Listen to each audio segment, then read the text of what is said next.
እንደምንም ጥርሴን ነክሼ እህቴን ቀበርኳት።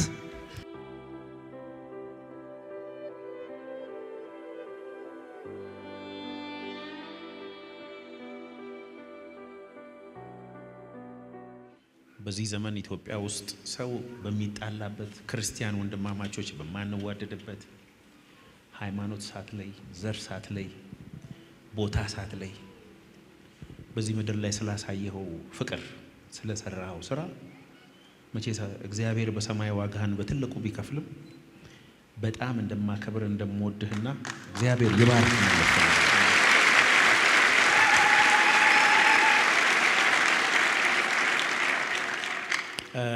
ጥያቄ 1 ዛሬ ጋዜጠኛ ነኝ።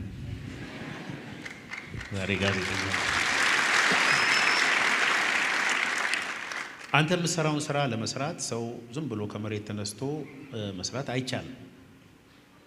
የሆነ ቦታ ላይ ተነክተሃል፣ የሆነ ሰው ኢንስፓየር አድርጎሃል፣ ወይ ደግሞ የሆነ ታሪክ ይኖራልና መጀመሪያ ይሄ መስጠት፣ ለሰው መኖር፣ ማካፈል፣ ደግነት ከየት ነው የተማርከው?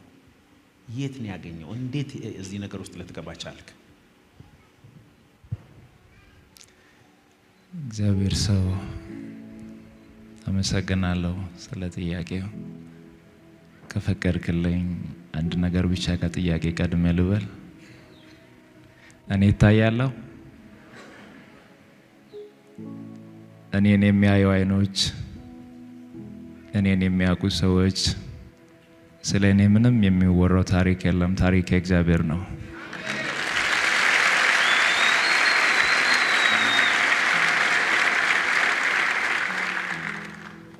ወደዚህ ስፍራ እንድንመጣ፣ እሱን እንድናገለግል፣ እንድናከብር፣ እሱ ጠብቆን ከክፉ ነገር ሰውሮ እጆቹን ዘርግቶ ወደ ቤቱ ጠርቶናል። ያለ እግዚአብሔር ምሕረት፣ ያለ እግዚአብሔር ቸርነት እዚህ መገኘት አንችልም። ለዚህ ሰዓት ያበቃንን የረደነን እግዚአብሔርን እስቲ አንዴ ቆመን እናመስግን።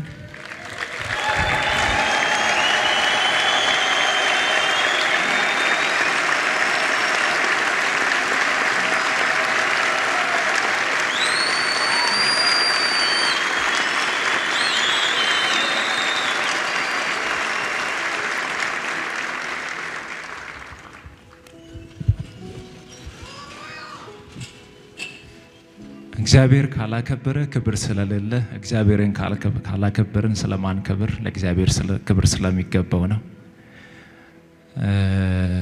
የእግዚአብሔር ሰው አንተን የመሰለ የእግዚአብሔር አገልጋይ እግዚአብሔር በዚህ ምድር ስለሰጠን እግዚአብሔርን አመሰግናለሁ።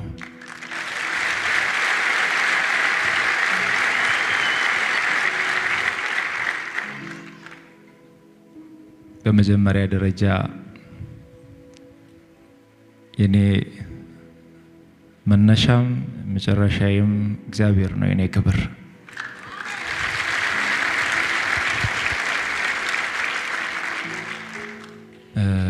ይህንን አገልግሎት ሲጀምር እግዚአብሔር ስለመረጠኝ በእግዚአብሔር ጥሪ ነው። እኔ ፈልጌ ያገኘሁት አይደለም። ትንሽ ነገር ብቻ በዚህ ላይ እግዚአብሔር ሰው ስለጠየቀኝ ምላሽ የሚሰጠው ለእናንተም ትምህርት ከሆነ እንድትቀበሉ። እኔ በቤተሰብ የኔ ታላላቆች አሉ፣ 3 ወንድሞች፣ እኔ 4ኛ ታናሽ ነኝ። እድሜን በእርግጥ ስንት እንደሆነ በደንብ ላይ ይቻል አቅም ታላቅ ወንድሜ እዚህ ስላለ እሱ ሊያውቅ ይችላል። እናታችን እጅግ በጣም ደግ፣ ቅን፣ መልካም እናት አሉ። አሁንም በህይወት አሉ። አባቴም እግዚአብሔር ይመስገን በህይወት አለ።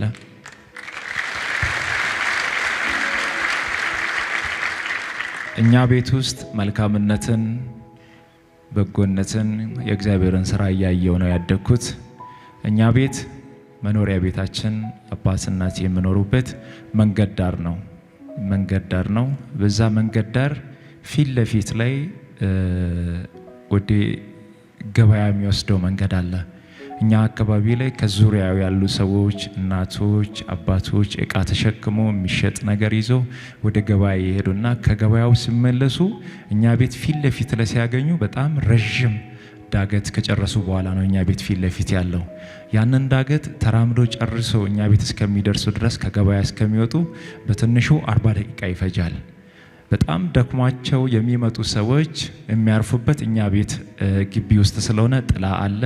ግቢያችን እጅግ በጣም ሰፊ ነው። ስለዚህ የመጡ ሰዎች ሁሉ ያንን ዳገቱን ከጨረሱ በኋላ እኛ ግቢ ገብቶ እዛ ጥላ ላይ ያርፋሉ። ስለዚህ ደክሟቸው አልቧቸው ተጣምተው ተርቦ የሚመጡ ሰዎች የማርፉበት ቦታ ስለሆነ እናቴ ያንን መንገድ ደክሟቸው የሚመጡ ሰዎች ውሃ እንዲጠጡ በጀርካን ውሃ እዛ ቦታ ላይ ታስቀምጣለች። ውሃው የሚገዛው 20 ሳንቲም ነው። ሃይላንድ አይደለም፣ የቧንቧ ውሃ ነው የሚገዛው። ያ ውሃ ይቀመጣል። ማንም ሰው እኛ ግቢ ሲመጣ እዛ ጥላ ላይ ያረፈ ሰው ያንን ውሃ ጣጥተው ረክተው ጸልየው አመስግነው ይሄዳል።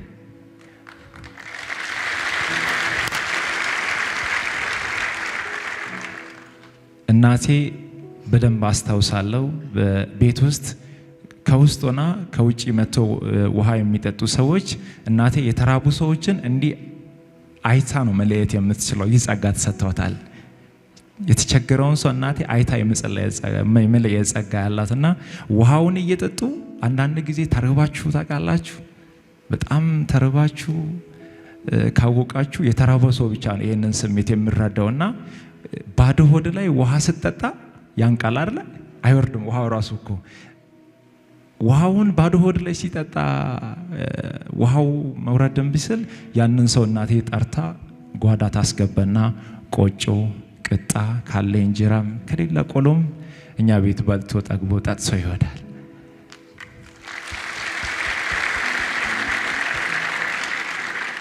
ይህንን መልካምነት እያየው አደግኩ።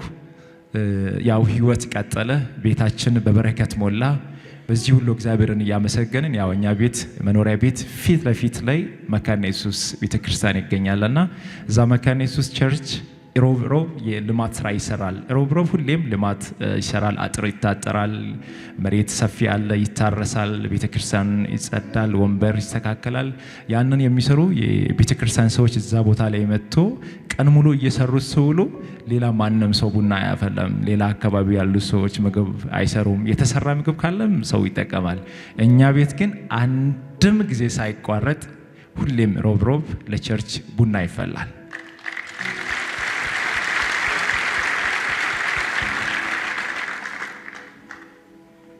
ከዛ እግዚአብሔርን እያገለገልን በእግዚአብሔር ቤት ነው ሁላችንም ያደግነው።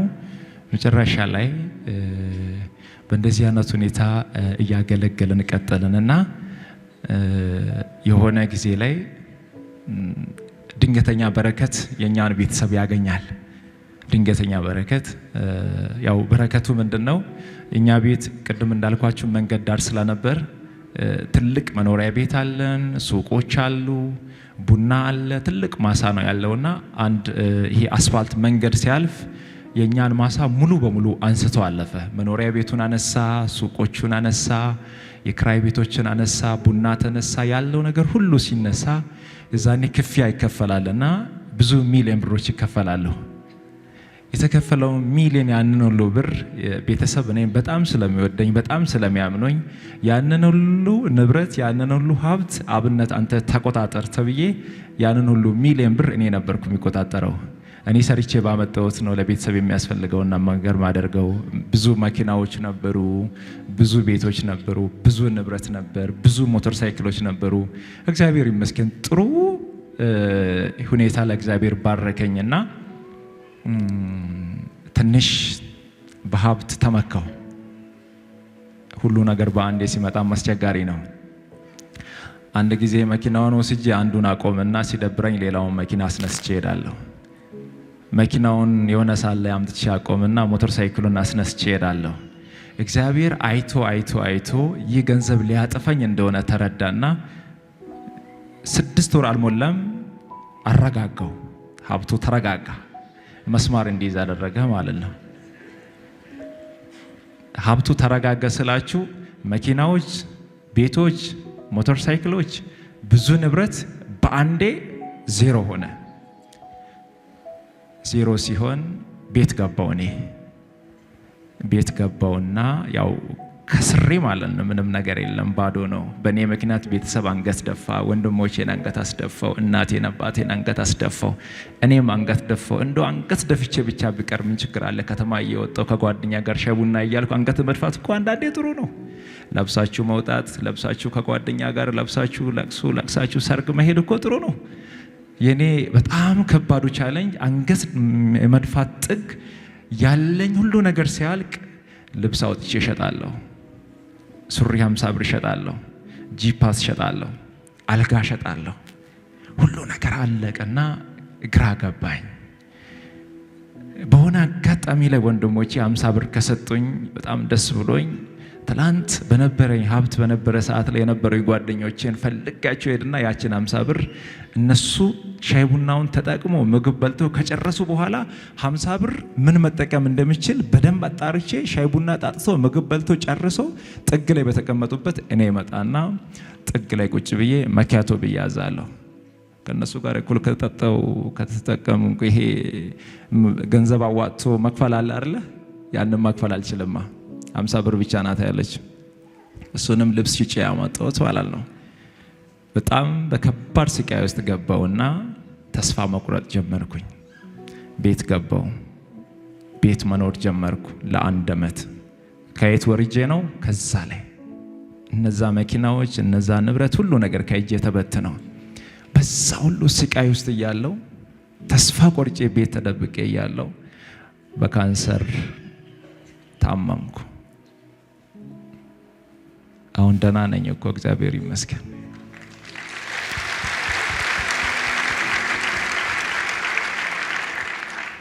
በካንሰር ታመምኩ። በካንሰር ሲታመም እግሬን ስለታመምኩ እግርህ ከጉልበት በታች ይቆረጥ ተባለ። እግሬማ አይቆረጥም ብዬ ከእግዚአብሔር ጋር መነጋገር ጀመርኩ። እንዲህ ብዬ እግዚአብሔርን ጠየቅኩት፣ እግሬን የምትፈውስ ከሆነ በእነዚህ እግሮቼ ቆሜ አንተን አገለግላለሁ አልኩት።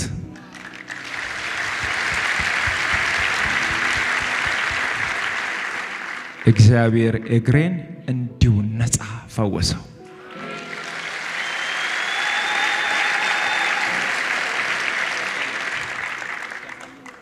የሚታይ ከሆነ ይታያል። እዚህ ጋር የጠባስ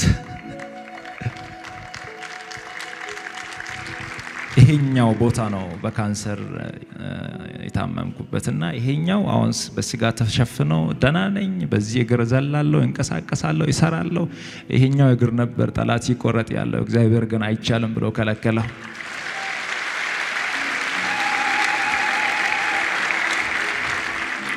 በዛ ሁሉ ፈተና ውስጥ እያለው በጣም የሚወዳት እንደ አይኔ ብሌን የምጠነቀቅላት በጣም ሚሳሳላት ታናሽ እህቴ ነበረች። የኔን ጃኬት ትለብሳለች፣ የኔን ሹራብ ትለብሳለች። በቃ እኔ የሚያደርገውን ነገር ነው የምትለብሰው። በጣም ነው የምወዳት፣ በጣም ነው በቃ ጥሩ ቦታ የሚሰጣት። እሷን በጣም ትወደኛለች። ቤተሰቤ በጣም በቃ ሁሉም ነው የምንወዳትና አንድ ቀን የሆነች የሻይ ቡና ብር ማዘር ሰታኝ፣ ያችን ሻይ ቡና ብር ይዤ የሆነ ሆቴል ላይ ቁጭ አልኩና ደወለች እኔ ጋ። ማሙሽ ነው የምትለኝ። ማሙሽ እንዴት ነህ ስትለኝ ደህና ነኝ አልኳት። ልብስ የለኝም እኮ ለምን አትገዛኝም አለች። ገንዘብ የለማ ልብስ ለመግዛትና ሆቴል ላይ ቁጭ ብያለሁ። ማዘር 100 ብር ሰታኝ ነበር፣ በደንብ አስታውሳለሁ ጊዜውንና ልብስ ግዛልኝ ስትለኝ የሆነ ልብስ የሚሰሩ ነጋዴ ጓደኞች ስለነበሩ ከነሱ በዱቤ ለመቀበል እሷን ላለማሳዘን ስል ምንም ችግር የለም እኔ የኔ እናት እዛ መሳላ ነኝ ብዬ ቀጠርኳት። ከዛ ትመጣለች ብዬ ጠበቅኩ፣ ትመጣለች ብዬ ጠበቅኩ፣ ትመጣለች ብዬ ጠበቅኩ። ለካ እሷ አርፋለች እና እግዚአብሔር ይመስገን፣ እግዚአብሔር ይመስገን። ይህቴ ማረፏን ሰማውና ሆስፒታል ሮጬ ሲደርስ የነበረው ትንሽ ትንቀሳቀስ ነበረና እጄ ላይ አረፈች። ሌላኛው ፈተና ገጠመኝ ማለት ነው። ከዛ በኋላ ራሴን አላቅም በብዙ መንገድ ተጎዳውና እንደምንም ጥርሴን ነክሼ እህቴን ቀበርኳት። እግዚአብሔርን ግን እንዲህ አልኩት፣ እህቴ ስትሞት በልብ መምታማ ነበር የሞተችው። ወንድሜ እዚህ ያለ ወንድሜ ነጋዴ ነው፣ ብር ያለው ሰው ነው። ወንድሜን ላለማስጨነቅ ምንም ነገር አልነገርኩትም። አባቴ ገንዘብ ያለው ሰው ነው፣ በደንብ የሚታወቅ አባት ነው ያለኝ። ወንድሞች ያለኝ በብዙ የተባረኩ፣ እነሱን ላለማስጨነቅ የእሷን ህመም እኔ ተሸክሜ ነበር እና በልብ ህመም ምክንያት እንደታመመች ነግራኝ ነበር። ከዛሬ ነገ እግዚአብሔር ገንዘብ ሲሰጠኝ አሳክማታለሁ እያልኩ ሳላሳክማት አረፈች። እግዚአብሔርን ግን እንዲህ አልኩት፣ እኔን በህይወት የምታቆየኝ ከሆነ የታመሙትን አሳክማለሁ፣ እኔን በህይወት አኖረኝ አልኩት።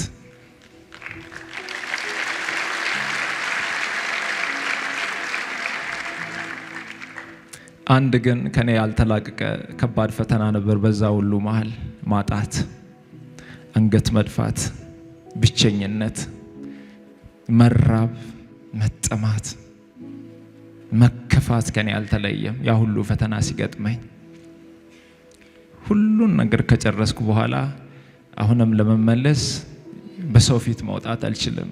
ኪሴ ባዶ ነው፣ ቤቴ ባዶ ነው፣ ህይወቴ ባዶ ነው። እግዚአብሔርን እንዲህ ማለት ጀመርኩት፣ ትላንት የሰጠኸኝ አንተ ነህ፣ ትላንት የባረከኝ አንተ ነህ፣ ሲሄድም እያየህ ነው፣ በነገር ሁሉ አንተ ትክክል ነህ። ከዚህ በኋላ አንድ ነገር ልለምን፣ አንድ ነገር ልጠይቅ። እግዚአብሔር አምላክ ሆይ በሰጭነት በረከት ባርከኝ። እግዚአብሔር ሆይ ኪሴ ሙሉ ይሁን።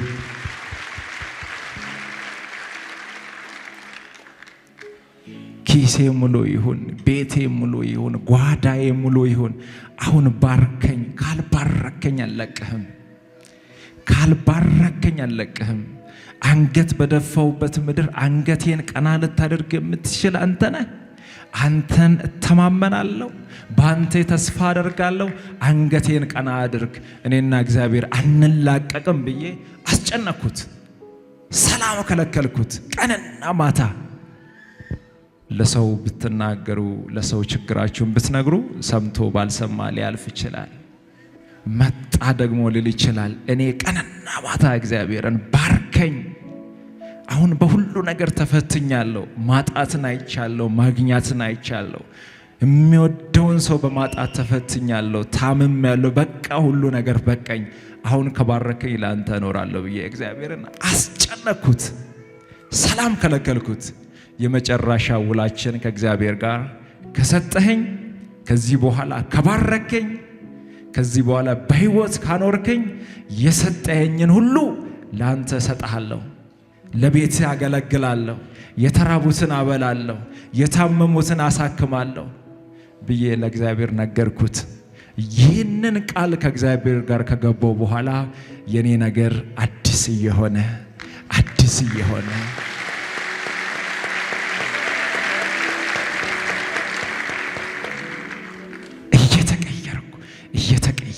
እየተቀየርኩ መጣሁ። ከዛ በኋላ ከቤት ማውጣት ጀመርኩ፣ ልብስ መልበስ ጀመርኩ፣ ኪሴ ውስጥ ገንዘብ መያዝ ጀመርኩ። ከዛ በኋላ ወንድሞቼ ገንዘብ አላቸው፣ አባቴ ገንዘብ አላቸው እኮ። እኔ ወደ እነሱ ፊት ምን ብዬ ልሂድ እኮ ነው የያዝኩትን የበተንኩ ሰው፣ ያን ሁሉ ንብረት ከእጄ ያጠፋው ሰው ምን ብዬ ወንድሜ ጋር ልሂድ? አዲስ አበባ የምኖረው ወንድሜ ጋር ምን ብዬ አባቴን ድጋሚ ሊጠይቅ? አፈርኩ። እግዚአብሔር ከዛ በኋላ እጄን ባረከ። የነካሁት ሁሉ ይባረካል።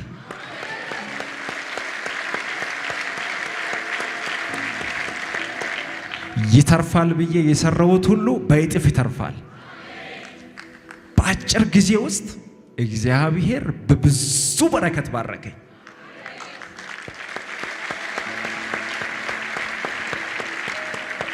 ብዙ ገንዘብ ማግኘት ጀመርኩ፣ ብዙ ንብረት መያዝ ጀመርኩ። ከዛ በኋላ እንዴት መጣ እንዴት ነበር ከየት ነው ይሄ የመጣው ብዬ ማሰብ ጀመርኩ። እንደ ትላንትናው መጥፋት አልፈልግማ። ከኔና ከእግዚአብሔር ጋር የነበረው ውል ምንድነው? ከሰጠኸኝ የሰጠኸኝን ሁሉንም ሰጥሃለሁ ነው። ከዛ በኋላ እግዚአብሔር ባረከኝ። ዛሬ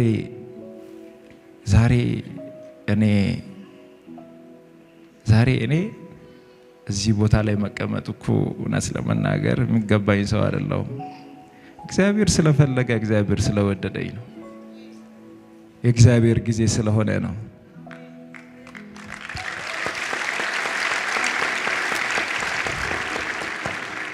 የኔ እህቶች፣ የኔ ወንድሞች፣ የኔ እናቶች፣ አባቶች፣ የእግዚአብሔር ሰው አንተም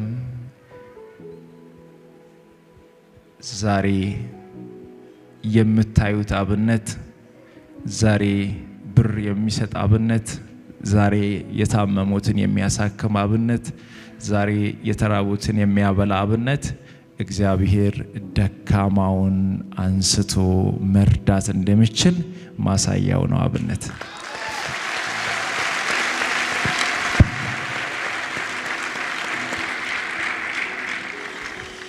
ዋው! የመጨረሻ ጥያቄ ልጠይቀው። በአንተ የእግዚአብሔርን ምሕረት የእግዚአብሔርን ፍቅር አይተናል። በእውነት በዚህ ዘመን ለካ እግዚአብሔር ሰው አለው፣ ለካ በፍቅርም የሚንቀሳቀስ የሚኖር ሰው አለ የሚል ማሳያ ነህ አንተ። እና እንዲሁ ለወጣቱ፣ ለተቸገረ፣ ለታመመ፣ ተስፋ ለቆረጠ፣ እግዚአብሔር በእኔ ሊሰራ አይችልም ላለ፣ ከራሱ አልፎ ከሞት አልፎ ሰው ለብዙዎች መትረፍ እንደሚችል አንተ ማሳያ ነህና ምን ትመክራቸዋለህ? በዓለም ዙሪያ ይህንን ቪዲዮ የሚያዩ አንተን የሚወዱ በሚሊዮኖች የሚቆጠሩ ሰዎች አሉና መጨረሻ ላይ የምትመክራቸው ነገር ካለ? በመጀመሪያ ደረጃ እኔን እየረዳኝ ያለው የሚረዳኝ እግዚአብሔር ነው። የሰው ልጅ በአቅሙ ሊበረታ አይችልም። በእውቀቱ የሚፈልገውን ነገር ማሳካት አይችልም። በሀብት የፈለገውን ነገር መግዛት አይችልም። በእግዚአብሔር ፈቃድ ነው ሁሉ ነገር የሚሆነው። ከዚህ በተጨማሪ ግን ከኔ ህይወት ምን መማር ይቻላል? አብነት ህይወቱ ይናገራል። አብነት ኑሮ ይናገራል። ከዚህ በኋላ ሁሉ ነገር በቃኝ፣ እኔ አልፈልግም፣ በቃኝ። በእኔ ምክንያት የሆነች የታመመች እናት ታክማለች።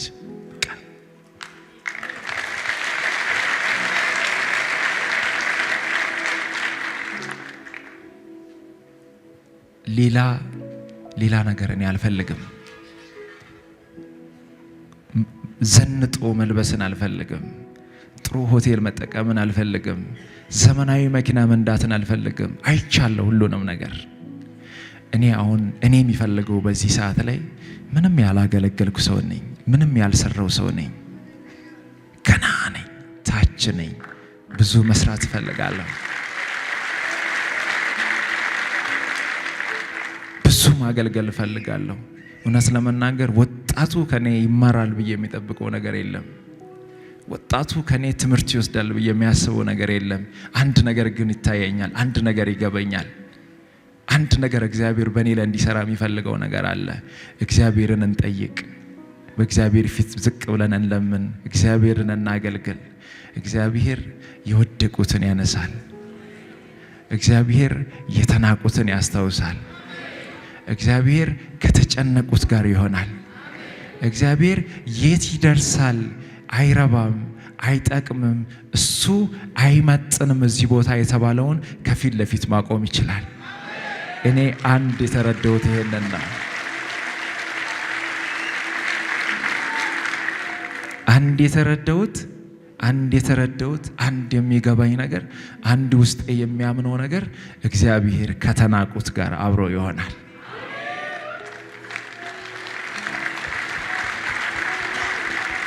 እግዚአብሔር የወደቁትን ያነሳል።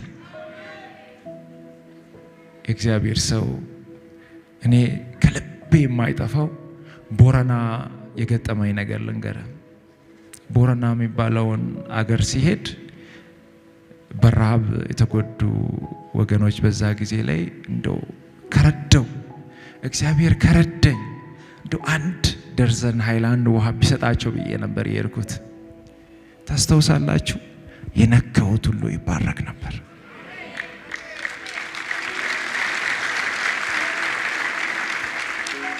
ዝነኛ ስለሆንኩ ነው? ሀብታም ስለሆንኩ ነው? ተጽዕኖ ፈጣሪ ሆኜ ነው? አይደለሁም። ደካማ ሰው ነኝ። እግዚአብሔር ግን አቅሙን በእኔ ላይ ማሳየት ስለሚፈልግ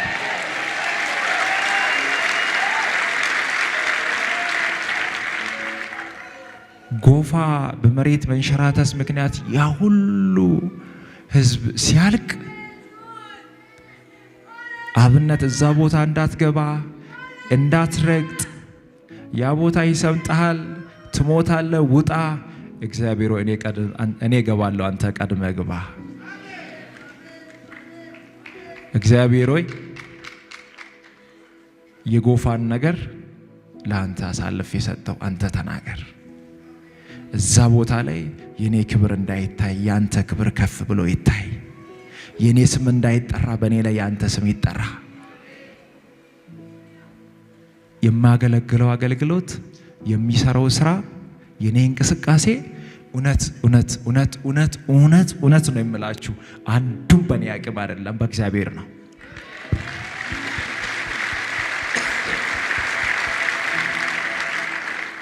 የእግዚአብሔር ጥላ ከኔ ላይ ከተነሳ የሚወድቅ ሰው ነኝ። በእግዚአብሔር እጅ መዳፍ ላይ ስላለው ማንም ጠላት ሊያገኘኝ አይችልም።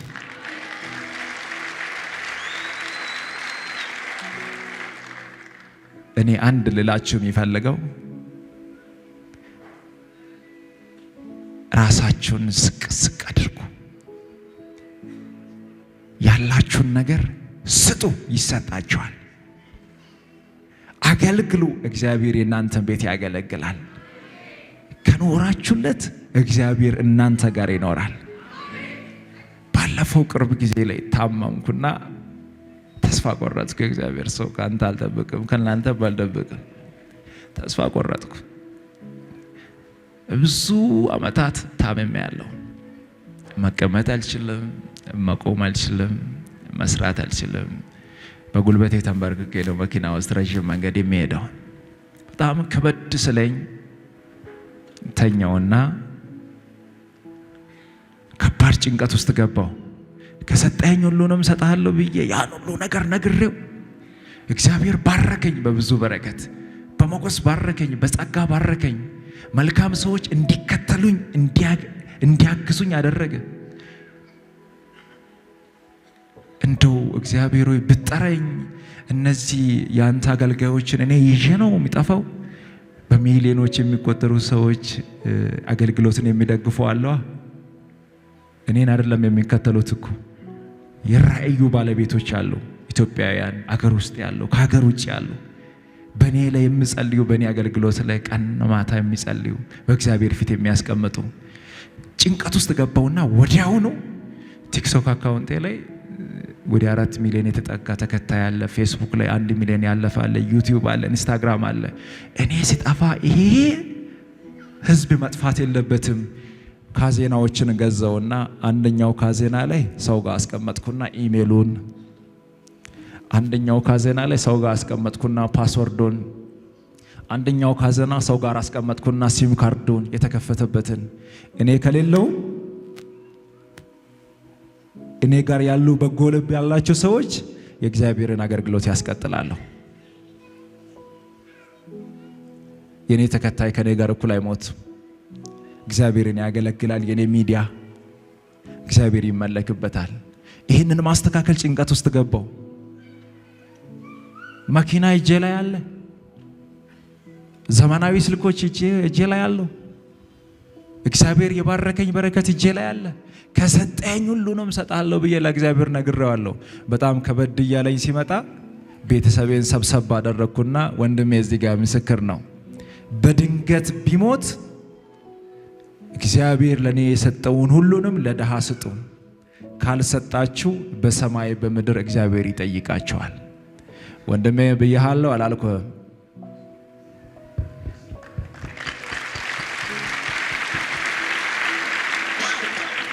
አሁንም እናንተ ምስክሮቼ ናችሁ። እግዚአብሔር ልጄ እፈልግሃለሁ ለሌላ አገልግሎት ብሎ ቢጠራኝ እንኳን እግዚአብሔር ለኔ የሰጠ ሁሉ ለድሃው ይሆናል።